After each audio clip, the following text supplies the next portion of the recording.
नमस्ते सबैजना आराम हुनुहुन्छ होला।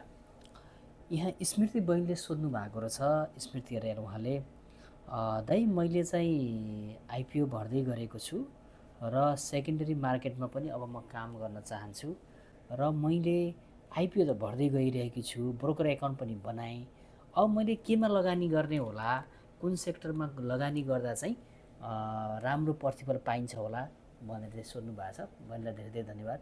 सायद यो क्वेसन तपाईँहरू धेरैको पनि हुनसक्छ, स्मृति बहिनीको मात्रै नभएर हामी धेरैजना साथीहरूको हुनसक्छ। जो साथीहरू सेयर मार्केटमा भर्खरै नयाँ आउनुभएको छ र जो भर्खरै चाहिँ अब चाहिँ केही लगानी गरौँ, त्यसबाट चाहिँ मुनाफा कमाउँ, केही आम्दानी गरौँ भन्ने सोचमा हुनुभएको छ भने आजको यो भिडियो मैले हजुरहरूको लागि बनाउँदैछु। कृपया यसलाई लास्टसम्म हेर्नुहोला।